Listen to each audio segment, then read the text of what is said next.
예. 이 시간 우리 하나님 말씀 보겠습니다. 로마서 1장 18절 말씀. 제목은 불경건. 제가 영어를 잘 못하면서도 영어를 쓴 이유는 불경건이 무엇인지를 잘 설명해 주기 때문이죠. 불경건 하면 우리는 어떤 외형적인 경건된 모습, 행위 이런 것을 생각하는데, 경건은 이 영어가 이야기해 주는 것처럼 경건은 하나님과 관련된 겁니다. 신과 관련된 것이죠. ungodliness라고 하는 것인데, godliness, God, 여기 하나님이 보이죠. 신. 신과 관련된 것이. godliness는 신을 사랑한다, 신을 섬긴다는 뜻이에요. 그런데 그 앞에 on이 붙었으니까 하나님을 사랑하지 않는다, 신을 사랑하지 않는다, 신을 섬기지 않는다. 이게 불경건이라는 것입니다. 우린 경건하다. 우리도 절에 가면 경건해 보이죠? 이런 외형적인 분위기와 이게 아니라는 거예요. 성경에서 말하는 경건은 하나님과의 관계입니다. 오늘 이 메시지가 사실 오늘 설교의 전부예요. 그런데 여러분 앞에 또 어렵게 또 길게 풀어서 설명하고자 합니다. 이 로마서는 한 번도 만나보지 아니한 그 로마 교회를 향한 편지라고 그랬죠. 그 편지. 그리고 이 편지는 교회에 보낸 편지입니다. 그리고 신자들에게 보낸 편지예요. 그러니까 믿지 않는 사람에게 보낸 편지가 아니라는 거예요. 그것을 우리가 기억하셔야 돼요. 이것을 다시 리마인드하게 하는 이유는 무엇이냐면 1장 18절 오늘 본문 이후부터 3장 19절까지 모든 죄의 목록들이 나오는데, 이것을 읽을 때 우리와 상관없다라고 생각하고 읽을 때가 많거든요. 신자들하고 상관없는 것으로 이해할 때가 많다 이 말이죠. 근데 그게 아니라고 그랬잖아요. 지난번 설교 때. 이것은 신자들에게 주는 편지고 교회에게 주는 편지이기 때문에 여전히 구원을 받았지만 죄를 짓고 있는 우리에게도 주시는 말씀이라고 말씀을 드렸습니다. 여러분, 로마 교회는 은혜로 구원을 받았습니다. 그리고 구원받은 이후에도 하나님의 은혜로 살아가야 한다는 것을 잊으면 안 된다는 것을 여기서 길게 경고하고 있는 것입니다. 우리 17절에서 18절 보시면 오직 의인은 믿음으로 말미암아 살리라 이렇게 말하고서, 의인은 믿음으로 말미암아 살리라 한다고 말하고서 18절부터 차마 입에 담기 어려운 죄의 목록들이 쭉 이어지거든요. 여러분, 이게 하나님의 의가 나타나서 우리에게 믿음을 주신 분과 그 진노를 쏟으신 분은 같으신 분인 줄로 믿습니다. 그분의 목적은 동일해요. 여러분, 아버지의 사랑과 아버지의 회초리는 같습니까? 틀립니까? 우리 아이들은 명백하게 같은데요? 그러던데요. 일부에 때. 결국은 회초리의 동기는 바로 아버지의 사랑이잖아요. 17절에 나타나는 하나님의 의와 18절에 나타난 하나님의 진노는 결국 같은 결론에 도달하는 것입니다. 무엇이냐? 믿는 자로 하여금 구원을 받고 거기서 끝나는 게 아니라 또 믿음에서 믿음에 이르게 더 완전한 자에 이르도록 하기 위해서 하나님은 진노를 쏟아내는 것이라고 말씀을 드렸습니다. 여러분, 이런 면에서 신자들에게 가장 큰 도전이 뭔지 아십니까? 믿는 신자들에게 가장 큰 도전은 은혜로 받은 구원을 자기 의 쌓는 모습으로 변질시키는 것입니다. 자기의 의를 쌓는 것으로 변질시키는 것이에요. 이런 일이 안 일어나나요? 이런 일은 비일비재하게 일어나요. 그렇잖아요. 우리가 신앙 연수가 몇 년 됐다 자랑하잖아요. 은혜로 구원받았는데 그 신앙 연수를 자랑하고 있는 거예요. 우리 일부 예배 때 너네 신앙 언제부터 믿었니? 전 날 때부터요. 이렇게 얘기하거든요. 그런 아이들을 가리켜 우리는 날 때부터 십자가 물고 나왔다 이렇게 얘기합니다. 저도 어렸을 때 10살 때인데 3학년 때 같은데 친구들이랑 교회에서 너 언제부터 예수 믿었냐 얘기해요. 그럼 나 한 7년 됐어. 아니, 난 어렸을 때 엄마 무릎에서 교회 다녔어. 뭐 이렇게 얘기해. 야, 난 엄마 뱃속에서 나는 11년 됐어. 11년. 야, 네 10살인데 왜 11년이야? 나 엄마 뱃속에서부터 믿었거든. 이렇게 얘기를 하기도 했습니다. 그렇게 우리는 하나님의 은혜로 구원받게 하신 것을 자꾸 나의 자랑으로 바꾸는 거예요. 나의 직분이 그렇죠. 내가 권사 직분을 받고 나의 장로 직분을 받고 내가 목회자라는 것을 자랑하잖아요. 뿐만 아니라 우리의 신앙의 지식이 있고 또 헌금을 많이 하고 또 전도를 많이 하고 봉사를 많이 하는 것을 우리가 자랑하잖아요. 이게 왜 이게 자기 의쌓기고 하나님이 싫어하시는 것이냐면 여러분 교회 안에 모든 분쟁과 다툼은 여기서 시작된다는 거예요. 자기 의쌓기에서 시작되는 겁니다. 자기를 드러내는 곳에서 분쟁과 다툼이 일어나는 거예요. 우리가 은혜로 구원받았던 사람들은 여전히 죄를 짓고 있잖아요. 죄를. 그렇다면 우리가 살아가는 현실의 삶에서도 은혜가 필요하다는 사실을 잊으면 안 되는데 그것을 자꾸 잊어버려요. 신앙이 오래 쌓여지면 그만큼 잊어버려요. 직분이 높으면 또 그만큼 잊어버리는 거예요. 나의 노력과 헌신이 많으면 그만큼 또 이 은혜를 잊어버리는 거예요. 그래서 교회 안에서 자꾸 분쟁과 다툼이 끊이지 않는 것입니다. 사도는 은혜로 모두 구원을 받았지만 여전히 육체 안에 존재하는 죄의 속성을 우리가 알고 간파해야 우리가 죄를 경계할 수 있기 때문에 이렇게 18절부터 3장 19절에 걸쳐서 길게 이 죄의 목록들을 나열하고 있는 것입니다. 자, 오늘 17절에 보면은 하나님의 의가 나타나서 믿음이 시작되었죠. 우리의 믿음이 내가 믿어서 믿음이 시작된 게 아니라고 분명히 얘기하고 있죠. 자, 이 의는 무엇일까요? 하나님의 의가 나타나는데 이 의가 무엇일까요? 바로 예수 그리스도입니다. 하나님의 의는 바로 예수 그리스도 안에서 이루시고 완성시키셨어요. 그런데 이 의를 막는 것이 불경건이고 이것을 막는 것이 불이라는 거예요. 하나님이 은혜로운 조치로 예수 그리스도를 구원의 방편으로 선물로 주셨잖아요. 우리가 구하고 바란 게 아니거든요. 이건 하나님의 전적인 지혜고 일방적인 은혜의 방편이거든요. 그런데 이 일방적인 은혜의 방편을 우리가 거절하는 것, 그것을 막는 것, 이것을 불경건, 불의라고 얘기하는 거예요.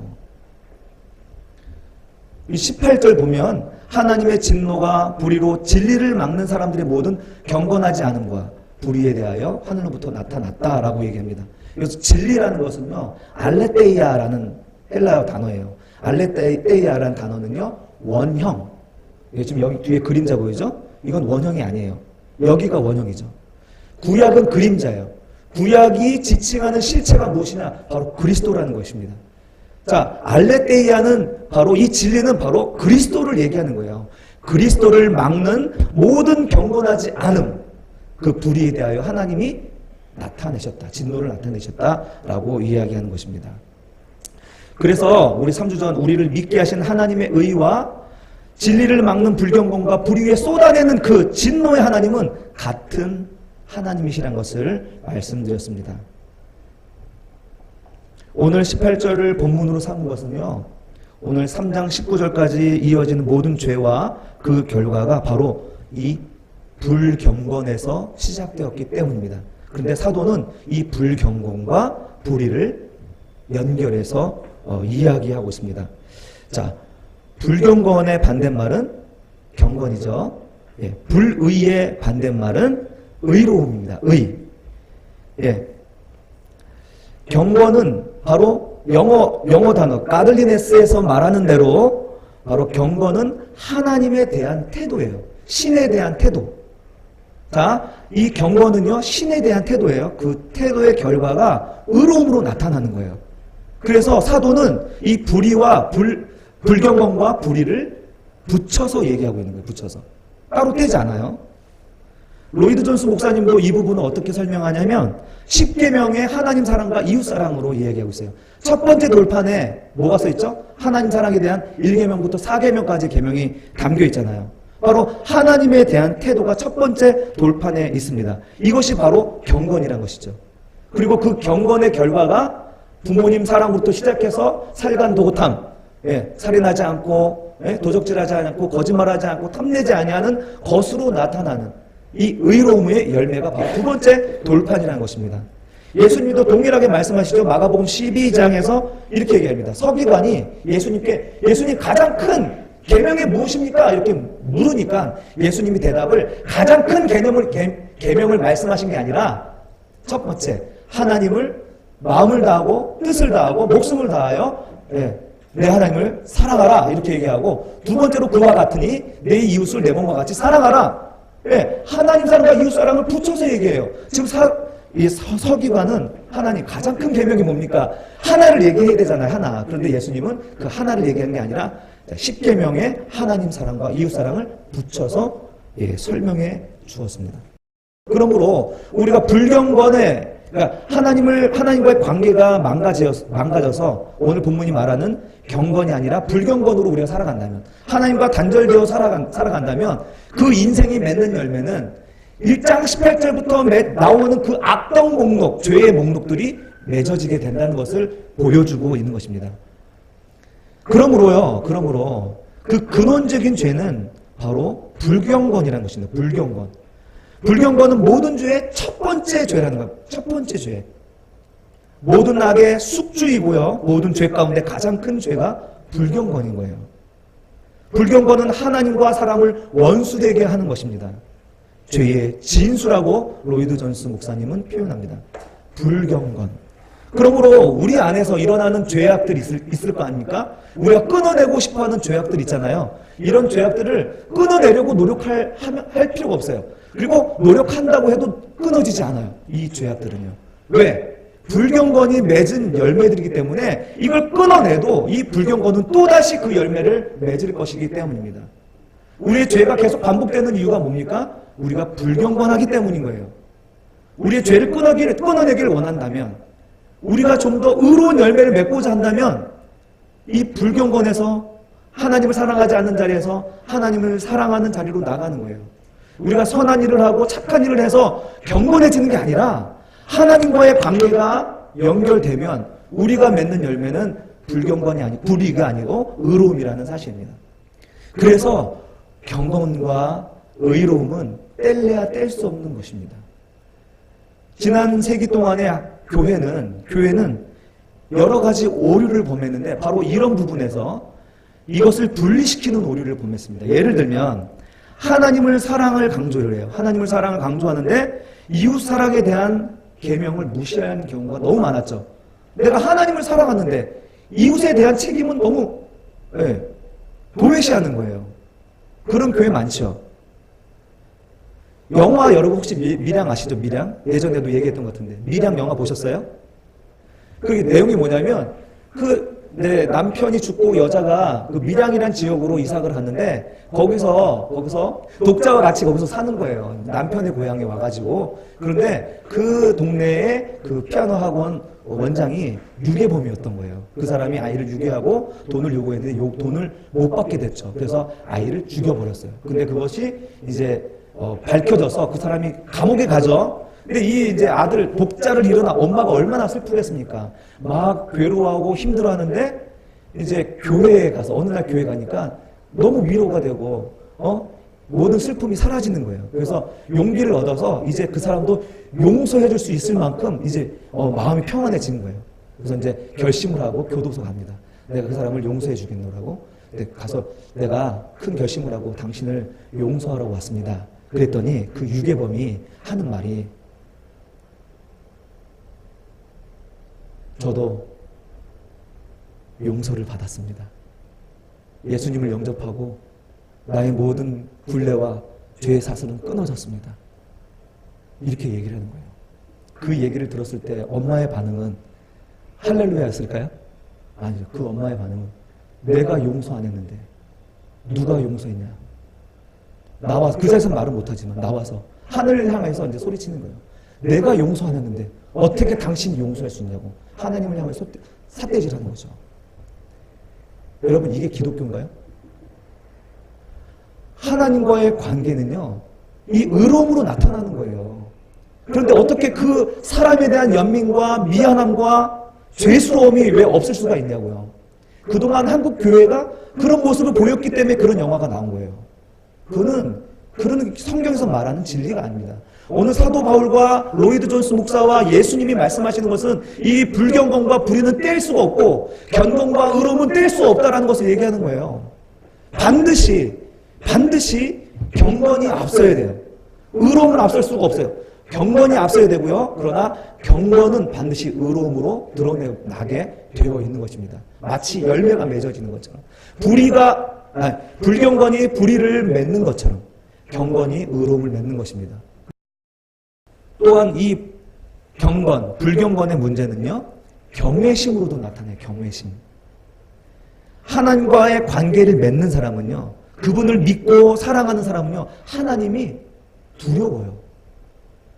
그분 안에 풍성함을 보기 때문에 즐겁고 사랑스럽고 존경스럽지만, 하지만 그분의 그 크심 앞에 나의 작음을 깨닫게 되는 거예요.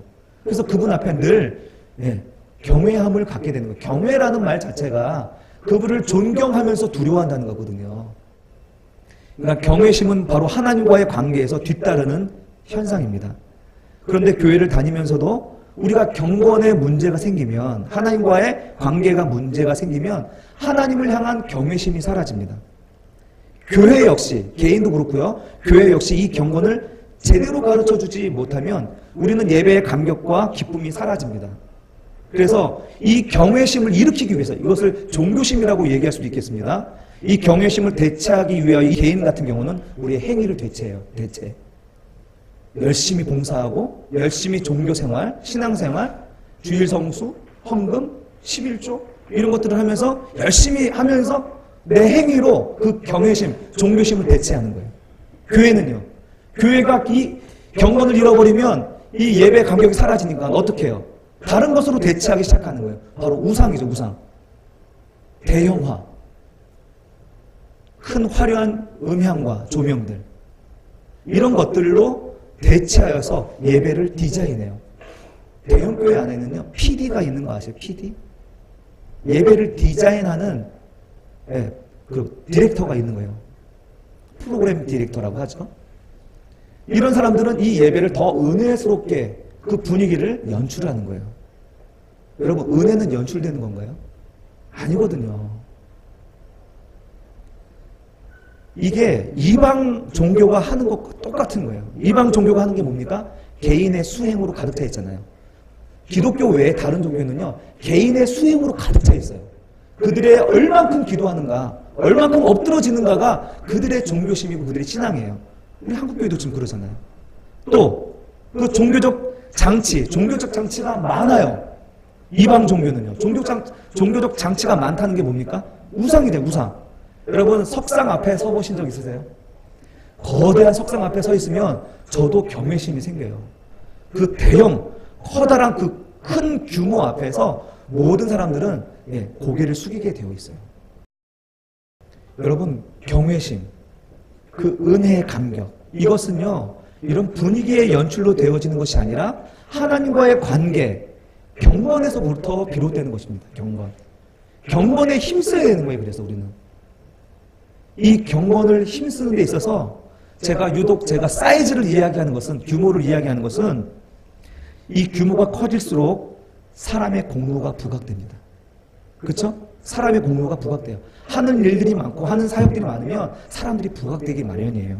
그리고 또한 이 사이즈가 커지면 이 여기에 흘러가는 물질, 돈이 어마어마해집니다. 이것을 감당할 수 있는 목회자가 과연 몇이나 될까요? 사람의 공로가 부각되면요, 은혜는 사라집니다. 이런 규모가 커지면 그 공로를 유지하기 위해서, 각자의 공로를 유지하기 위해서 사람들은 수단화되고 동원되어집니다. 부품화되어진다는 거예요. 저는 진짜 대자보를 동네다 곳곳에 붙이고 싶어요. 여러분, 교회에 부품화되지 마시고 성도가 되십시오. 하나님의 자녀가 되십시오. 큰 교회, 대형 교회를 탈출하십시오. 막 이렇게 대자보를 붙이고 싶어요, 진짜. 본인들이 그렇게 부품화되고 있는지도 모르면서 그렇게 거기 안에서 종교적인 만족을 은혜로 착각하면서 보낸다는 거예요. 이런 답답한 마음과 상대적으로 또 연약한 그런 마음에 기도할 때 말씀드렸지만 하나님께서 저에게 비전을 주신 것 같아요. 그래서 이 153 베드로 물고기, 베드로가 밤새도록 고기를 잡았지만 잡지 못하였죠. 그런데 예수님께서 오른편에 그물을 던져라 했더니 거기에 약속이나 한 듯이 153마리가 거기서 기다리고 있었습니다. 그리고 건져 올렸죠. 세어보니까 153마리야. 근데 그 당시에 고대의 그물은 지금처럼 질긴 그물이 아니라 자주 찢어지기 일쑤인데 153마리나 되는 물고기가 잡혔다면 찢어져야 정상인데 안 찢어졌대요. 이게 교회예요, 교회. 교회는 하나님이 보내주신 곳이에요. 내가 설득하고 내가 설득해서 끌고 오는 게 교회가 아니라요. 하나님이 보내신 영혼이 가서 오른편에 던져라. 순종하게 던졌더니 건져 올려지는 것이 성도인 거예요.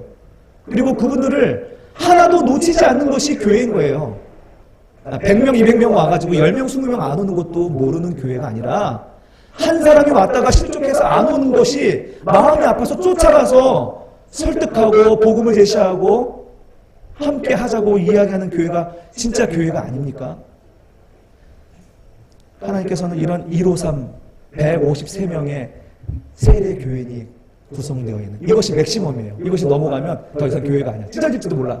그러니까 교회가 아니니까 이제 그때는 또 새로운 새바람 2교회, 새바람 3교회를 이렇게 개척하는 거죠. 이렇게 되면 얼마나 좋아요. 목회자가 그 재정적인 유혹으로부터 벗어날 수 있고 사람들이 자기 공로와 자기 자랑을 쌓는 것으로부터 우리가 방어할 수 있잖아요. 교회를 교회답게 할 수 있는 교제가 풍성한 공동체를 만들 수 있는 가정보다 더 가정 같은 교회가 될 수 있잖아요. 이 안에서 자기 공로와 자기 자랑이 사라진 이 안이 바로 경건한 공동체가 아닙니까? 경건은 바로 교회를 교회답게 하는 열쇠이며 또한 신자를 신자답게 하는 아주 키가 되는 줄로 믿습니다.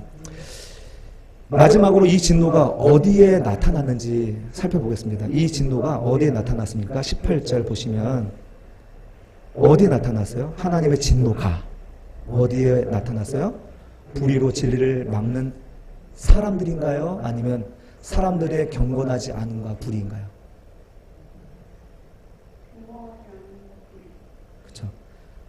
사람들에게 이 진노가 나타난 게 아니고 그 사람들이 하고 있는 불경건과 불의에 대하여 하나님이 진노하는 거예요.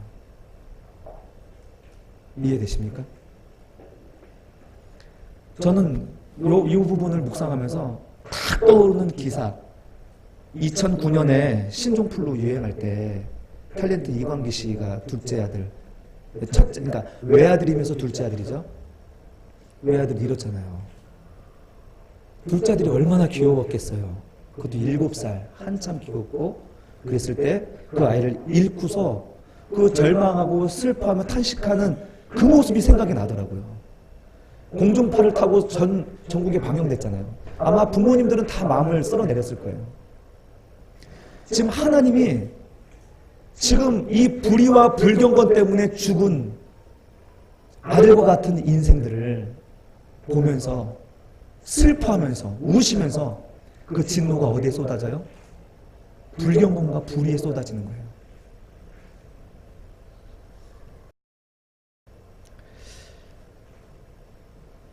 불경건과 불의의 진노를 쏟는 하나님의 마음이 이렇게 느껴졌어요. 나의 죄조차도 나의 탓으로 돌리지 않고 나의 불경건조차도 나의 탓으로 돌리지 아니하시는 하나님이 느껴졌어요.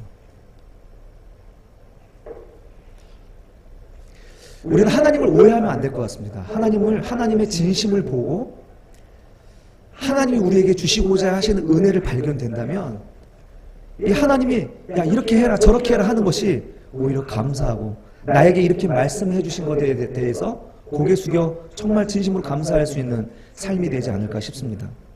그러나 우리는 여전히 이 불경건의 불의에 눈이 어두워서 하나님의 진심을 보지 못하고 계속 하나님의 의를 밀어내고 내 의를 쌓으려고 하는 그런 모습들을 하고 있다는 사실입니다. 사도 바울은 오늘 본문을 18절을 이야기하면서 바로 하나님을 밀어내고 주인 두고자 했던 아담과 하와가 생각나게 하는 것입니다. 모든 인류가 불경건을 향하여 가는 모습을 보면서 죽음으로 걸어가는 인생을 보며 우시고 죽음으로 몰고 간 불경건에 진노하시는 하나님, 바로 그 하나님을 바라보고 있는 것이죠. 그 진노를 어디다 쏟아부으셨냐면 사람에게 쏟아붓지 않으시고 바로 독생자 예수 그리스도께 하나님이 그 진노를 그에게 쏟아부으셨습니다. 그러므로 우리는요 예수 그리스도 은혜 안에서만 이 진노하심에서 구원을 받을 수 있는 줄로 믿습니다. 아멘. 로마서 5장 9절에서 10절 말씀 한번 보겠습니다. 자, 시작. 그러면 이제 우리가 그의 피로 말미암아 의롭다 하심을 받았으니 더욱 그로 말미암아 진노하심에서 구원을 받을 것이니 곧 우리가 원수 되었을 때에 그의 아들의 죽으심으로 말미암아 하나님과 화목하게 되었은즉 화목하게 된 자로서는 더욱 그의 살아나심으로 말미암아 구원을 받을 것이니라. 아멘.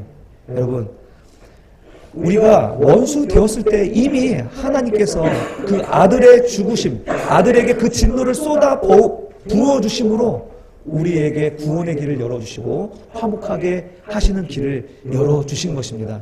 그로 인하여서 우리가 살아나게 된 것이죠. 구원을 받게 된 것이죠. 그러므로 우리가 지금 불경건한 자가 하나님의 은혜로 구원받아서 경건한 자가 되었습니다. 그러나 여전히 우리는 불경건한 삶을 살아가고 있어요. 왜? 우리가 원수 되었을 때 하나님이 하신 일이었거든요. 그러므로 우리가 말씀을 들을 때 하나님이 그 선물로 우리에게 주셨구나 하는 그 감사한 마음으로 우리는 어떤 삶을 살아야 되느냐?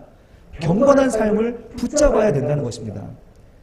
우리가 착한 행실을 위하여 노력하는 것도 중요하지만 그것보다 더 중요한 것은 우리가 하나님과의 관계를 힘쓰면 그 관계 아래서 모든 불의의 열매들은 끊어지고 그 자리에 계신 의의 열매들이 맺어지게 되는 것입니다. 교회는 도덕을 이야기하는 학교가 아니고요.